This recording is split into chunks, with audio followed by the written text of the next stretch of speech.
Hello friends. चलिए आज हम लोग स्टार्ट करते हैं एक नया चैप्टर के बारे में। हमारे चैप्टर का नाम है एक्सक्रीशन। जैसे कि पीछे मैंने लिखा है एनसीईआरटी में क्लास 11th के बुक में इसी चैप्टर को excretory element and their product के नाम से भी लिखा हुआ है। तो चलिए ये चैप्टर हम लोग स्टार्ट करते हैं। तो इस चैप्टर के स्टार्ट करने से पहले मैं आपको एक चीज़ बताना चाहता हूँ कि what is the difference between excretion and ईजेशन। जो हमारा न्यूट्रिशन का पार्ट है जिसमें इंजेशन होता है, डाइजेशन, एब्जॉर्प्शन, एसिमिलेशन एंड ईजेशन। तो ईजेशन और एक्सक्रीशन में क्या डिफरेंस है ये समझो। ईजेशन मतलब होता है removal of solid waste that is undigested food from the body through anus is known as egestion. But excretion मतलब क्या होता है removal of metabolic waste. Metabolic waste क्या होता है? मेटाबॉलिज्म एक प्रोसेस है जिसके थ्रू हमारे बॉडी में सारे रिएक्शंस परफॉर्म होते हैं। वो सारे रिएक्शंस को कलेक्टिवली हम लोग क्या बोलते हैं? Metabolic reactions. तो उस मेटाबॉलिक रिएक्शंस के होने के बाद जो वेस्ट प्रोडक्ट प्रोड्यूस होता है उसको हम लोग बोलते हैं मेटाबॉलिक वेस्ट। ये मेटाबॉलिक वेस्ट नाइट्रोजिनस वेस्ट भी हो सकता है। नाइट्रोस वेस्ट ऐसा वेस्ट है जिसके अंदर नाइट्रोजन कंटेंट प्रेजेंट है। इसके अलावा आयंस भी प्रेजेंट हो सकता है जैसे sodium ion, chlorine ion, bicarbonate ion, water produce हो सकता है और भी बहुत सारे प्रोड्यूस हो सकते हैं। नाइट्रोजन वेस्ट में मेनली 3 कंपोनेंट होते हैं, या तो अमोनिया होगा या यूरिया होगा या यूरिक एसिड होगा। देखिए मैंने आपको लिख के रखा है नाइट्रोजनस वेस्ट। नाइट्रोजनस वेस्ट क्या है? ये एंड प्रोडक्ट है। And product of what? And product of metabolic reactions. इसमें अमोनिया हो सकता है, यूरिया हो सकता है, यूरिक एसिड हो सकता है। ह्यूमन बीइंग के अंदर यूरिया सिक्रीट होता है यूरिन के फॉर्म में। कार्बन डाइऑक्साइड, वाटर, आयंस, ये सारी चीज़ हो सकते हैं। अब देखो हम लोग जो भी खाना खाते हैं उसमें बेसिकली 3 कंपोनेंट प्रेजेंट होता है, कार्बोहाइड्रेट, फैट एंड प्रोटीन। ये देखिए कार्बोहाइड्रेट, फैट एंड प्रोटीन का हमारे बॉडी में जब मेटाबॉलिक रिएक्शंस परफॉर्म होता है, कैटाबॉलिक रिएक्शंस परफॉर्म होता है, तो उस दौरान उसके ऑक्सीडेशन से एनर्जी प्रोड्यूस होता है, साथ में कुछ वेस्ट मटेरियल भी प्रोड्यूस होता है।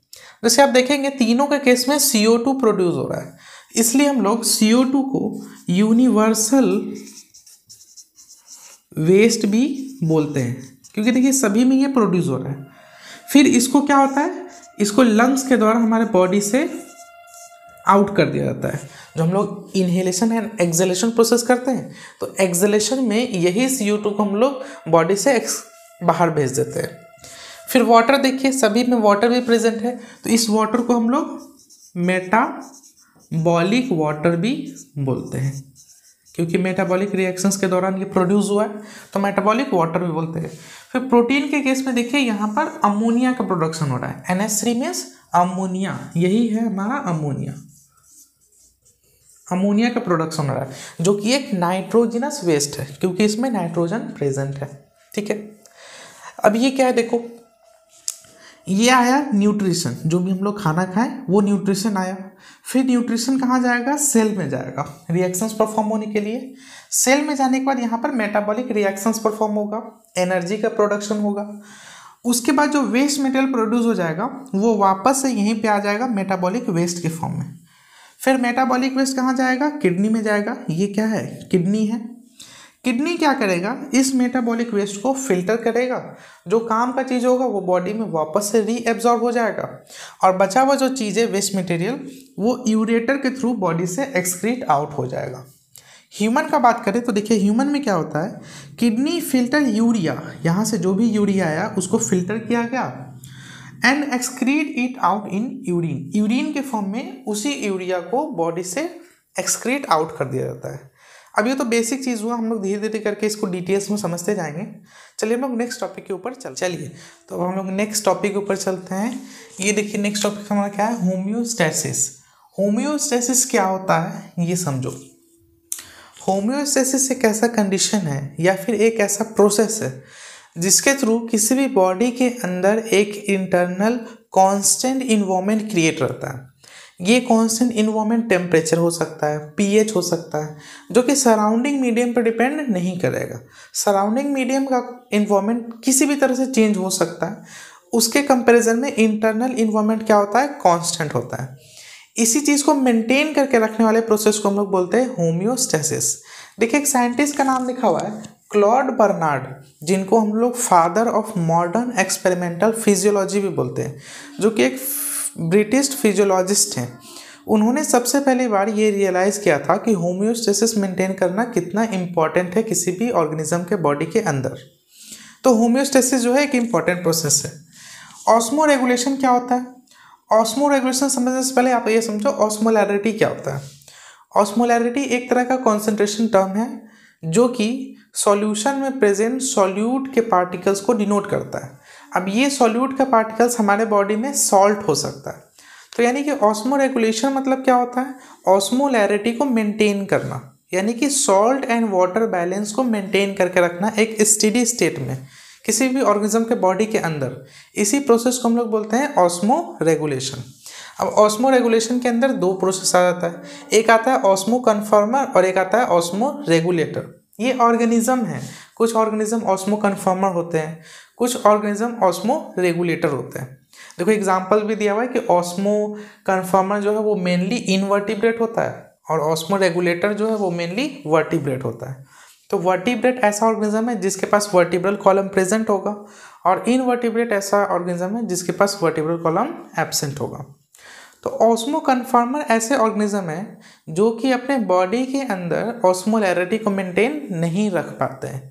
उनके बॉडी का अंदर का ऑस्मोलैरिटी बाहर के सराउंडिंग पे डिपेंड करता है। जिस तरह का बाहर ऑस्मोलैरिटी होगा सराउंडिंग में, वैसा ही ऑस्मोलैरिटी बॉडी के अंदर भी क्रिएट हो जाएगा। तो ऐसे ऑर्गेनिज्म को हम लोग बोलते हैं osmo conformer. Can not maintain osmolarity, change according to external condition. Osmo regulator ऐसे ऑर्गेनिज्म है जो कि अपने बॉडी के इंटरनल ऑस्मोलैरिटी को, या फिर हम लोग ऐसा बोल सकते हैं सॉल्ट एंड वाटर के कंसंट्रेशन को बैलेंस करके मेंटेन रख पाते हैं। ये एक्सटर्नल इन्वायरमेंट पे डिपेंड नहीं करते। एक्सटर्नल में जो भी चेंज आए, इंटरनल का कंडीशन कांस्टेंट ही रहेगा। देखो, maintain internal osmolarity irrespective of surrounding environment, surrounding पर डिपेंड नहीं करता है। जैसे एग्जाम्पल में देखो दिया हुआ ह्यूमन, फिश।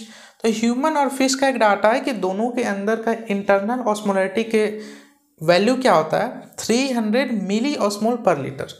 ऑस्मोलैरिटी डिनोट करने के लिए यूनिट है मिली ऑस्मोल पर लीटर, जिसका वैल्यू कितना होता है 300 ह्यूमन और फिश के अंदर। ऑस्मो कन्फर्मर का मेनली एग्जांपल है जितने भी मैराइन इनवर्टिब्रेट है, फ्रेश वाटर इनवर्टिब्रेट है, वो सारे ऑस्मो कन्फर्म होंगे। ये देखिए कि इंपॉर्टेंट एग्जांपल है हैग फिश। ये हैग फिश है तो वर्टिब्रेट, लेकिन ये क्या है, ऑस्मो कन्फर्मर है। तो हैग फिश को छोड़ के जितने भी वर्टिब्रेट हैं वो सारे ऑस्मो रेगुलेटर होंगे, बस हैग फिश क्या होगा, ऑस्मो कन्फर्मर होगा। अच्छा, ये सारे चीज़ मैं इसलिए लिख के आता हूँ क्योंकि लिखने में टाइम वेस्ट ना हो, जिसको मैं सिर्फ एक्सप्लेन कर सकूँ। लिखने के लिए आप यहाँ से कॉपी करके भी नोट्स में लिख सकते हैं। चलिए एक और छोटा सा टॉपिक है, उसको चलो लोग समझ लें। अभी देखो, on the basis of external surrounding medium 3 तरह का एक्सक्रीशन पॉसिबल हो सकता है। अगर मान लीजिए देखिए ये कोई बॉडी है और ये कोई आउटर सराउंडिंग मीडियम है, दोनों का अगर ऑस्मोलैरिटी सेम है तो ऐसे सॉल्यूशन को हम लोग क्या बोलेंगे, आइसो ऑस्मोटिक, यानी दोनों में सॉल्ट और वाटर बैलेंस सेम ही है।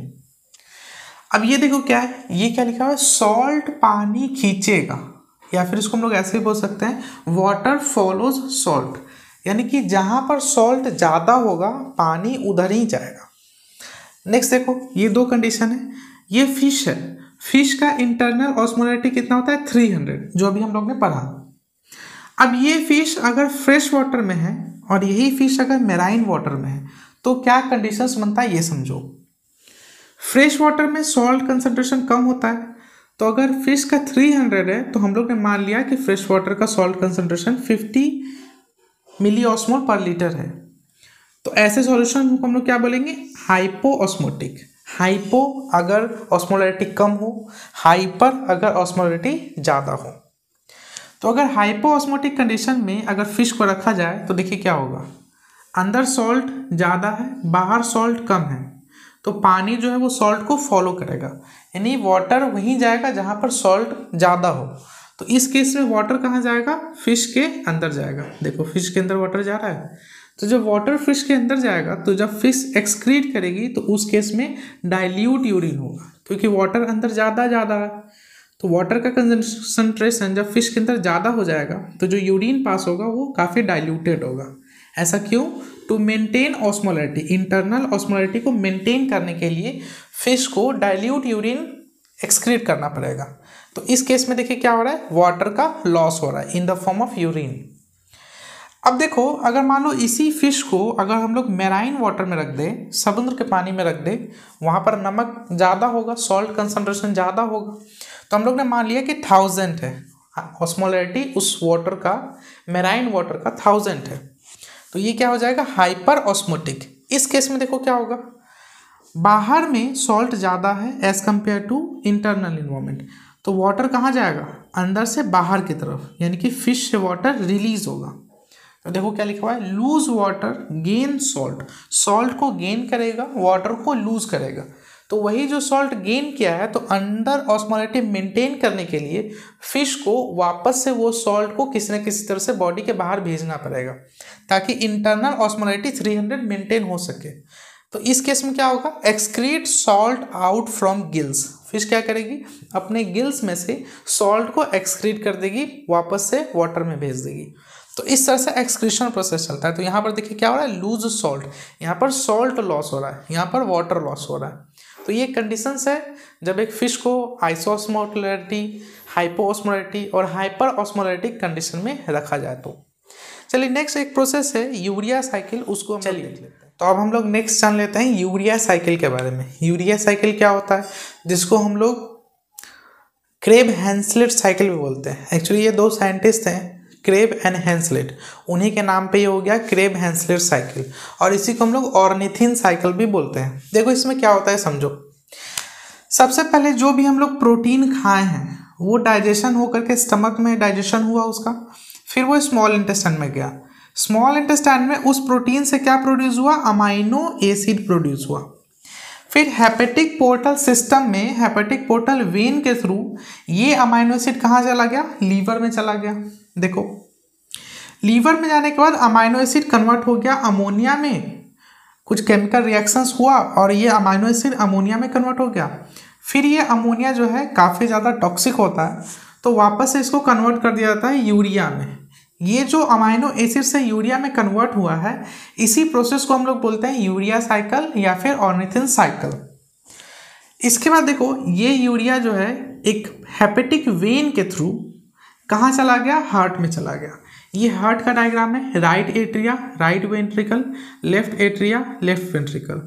राइट एट्रिया में 3 वेसल्स आकर ओपन होते हैं जो कि डीऑक्सीजनेटेड ब्लड को लेकर के आते हैं पूरे बॉडी से। कौन कौन से हैं, एक तो सुपीरियर वेना कावा, एक इंफीरियर वेना कावा और एक कोरोनरी साइनस। उसी 3 में से देखिए एक मैंने बनाया है इंफीरियर वेना कावा।